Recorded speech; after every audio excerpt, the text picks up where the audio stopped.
what a world this is to say this, that the ex-communist countries of the world have gold-backed currencies before we do, and set the new trend. And I think that's likely to happen, where we end up with stable currencies. It could be crypto. Crypto at least can't be hyperinflated. It can be expanded somewhat year to year as they find more, et cetera. But it can't be, double the money supply every year like the central banks can do. So it's going to be an interesting year. And I think the markets are going to create what I call a swirly. And that swirly will affect not just markets, but people. I frankly think we're topping right now. And I have been thinking that we're in a topping process for several months now. That doesn't mean it can't go up. But we have numbers below the markets, both on the NASDAQ 100, which is our leader index. There's no question it's been the leader. It's outperformed everything. The top 5-6 stocks in the NASDAQ 100 constitute over 50% of its weighting. We all know those symbols: Amazon, Apple, Microsoft, Google, et cetera. They also constitute probably about 25% of the weighting of the S&P 500. So as these indexes have moved up, it's not because of the, all the symbols within the index. It's primarily because of the leadership has been so strong. And therefore, focus on the NASDAQ 100 because that's where the leadership is really weighted. We see numbers below the S&P and below the NASDAQ 100 that aren't that far down there. In fact, I just throw out some numbers for you.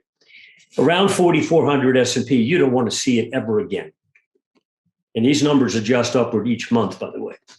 And on the NASDAQ 100, which is 16,000 plus, you don't want to get back much into the high 14,000s ever again.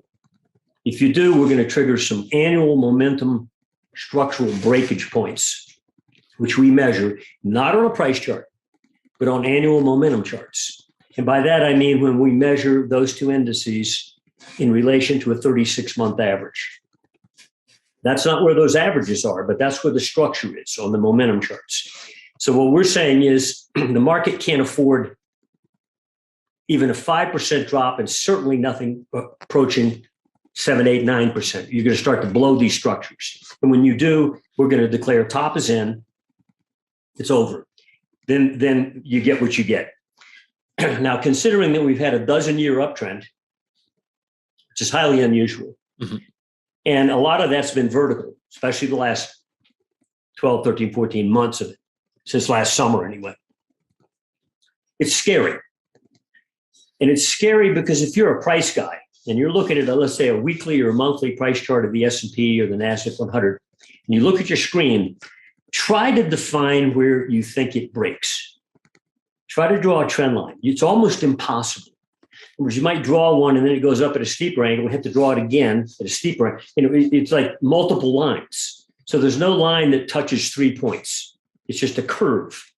The problem for the price chart technician at this point in time is when you turn down, there's no consensus as to where, oops, it broke something.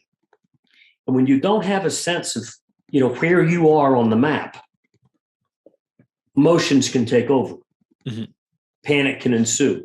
So it's going to be an interesting game this year. And I think 2022 is going to basically resolve it all. And there's a lot of stuff's going to happen this year, not just the beginning of stuff, but actually the culmination of many of these turns. We don't, I mentioned that I saw the front page of the Journal today, but I don't try to pay attention to what other people think or what other factors might be in play here. There are major factors in play, big fundamentals in play. We all know that. In our last weekend report, we had a Fed funds rate chart going back like 30 years. I mean, you just look at the silly thing and you say, no wonder the stock market's gone vertical for a dozen years. I mean, the Fed funds rate's like at the bottom of the page and it's not even hiccuping. It's a zero. And we hiccuped a little bit and back to zero. And for 10, 12 years, no wonder the stock market was inflated. We've had inflation for many years. It just didn't go into commodities until beginning October or so of last year, when asset managers again did what? Change their preferences from stocks to undervalued commodities that have less risk, probably more reward. And sure enough, that's what's happening. So now we have what the public and the Fed call inflation. In fact, we've had it all along. It's just been expressed elsewhere in a vertical stock market. So I think that bubble's going to burst. Not that the flow of money from the Fed or the ECB or the BOJ is going to stop or taper. It's just going to go elsewhere because people aren't going to put it where the Fed would like them to put it. And there's some other vulnerable areas out there that you've got to watch as well. You don't just look out your window, your windshield. Look out your left and right mirror. I'd look at high yield corporate debt, such ETFs as HYG, JNK, junk, and also look at muni bonds. Those are two asset categories that aren't behaving like T-bonds. Whereas over the last couple of months, while the stock market's gone up, and they generally have moved with the stock market up, the Fed bought them, in fact, last year. Bought those two asset categories outright. They've gone down for the last few months. Well, the S&P's continued up, so they've divorced from the S&P. Now, who's right? Is the weakening muni bond market and the high yield corporate debt market, and they're just above levels that we think if they break them, they're headed down. They haven't broken the levels yet. See, gold held its March low. It was 1673. It didn't take it out again. Silver went down and nipped out its prior lows by 50 cents, just enough to run people out, and then shot back up $4. But GDX and the miners went down and took out their March lows. And of course, everybody's pulling their hair out. And admittedly, the miners were underperforming gold since the August high. By the way, they were outperforming gold up to the August high, meaning a better place to have been would have been the miners. Okay. Over the last year or so, they've been underperforming gold. But we measure those situations in spread terms, meaning we plot where, let's say, GDX price is as a percentage expression of the price of gold. So we create a spread chart. And again, we're looking fairly long term. We're not looking day to day necessarily. And the spreads are starting to shift.